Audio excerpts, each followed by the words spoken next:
Hi, my name is Elena from Mirrix Looms, and I am going to show you how to remove a 4 selvage tapestry off of a Chloe pocket loom. This here is a Chloe pocket loom. It's the 5-inch version.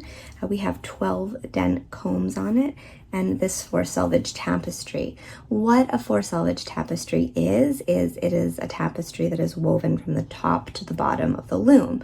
On a Chloe loom, because you can adjust the height of the loom, depending on the bar that you have in the middle, and depending on where you have your top and bottom beam on that bar, you can really choose from a large variety of lengths for your piece.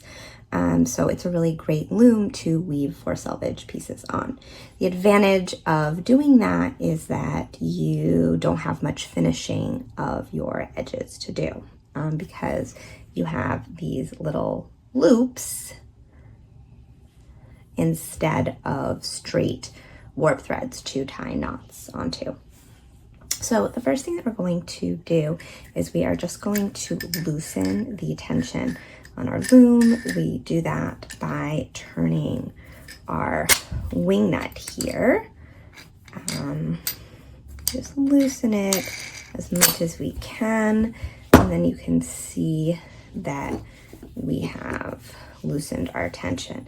And then what we're going to do is we're just going to very carefully start to remove the piece from the tines here.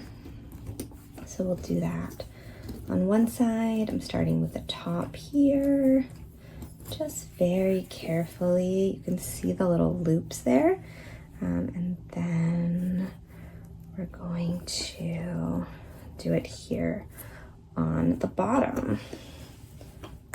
So there we go. Just want to make sure that nothing gets snagged. All right, there we go.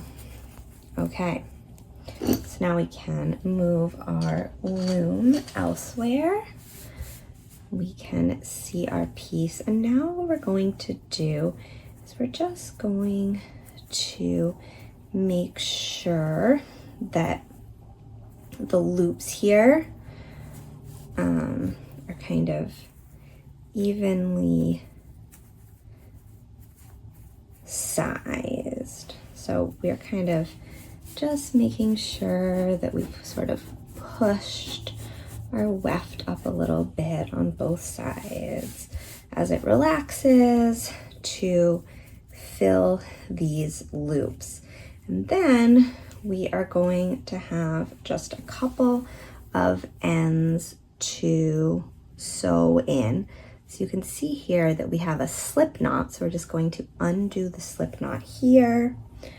And then we have one more on this side.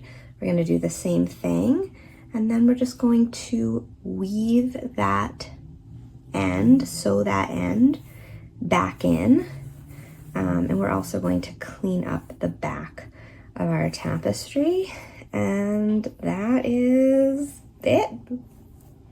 So very easy.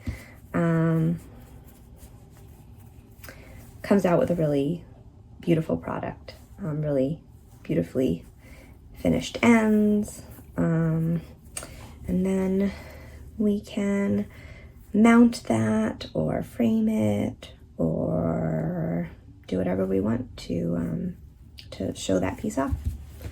There you go. I hope this helps and makes sense.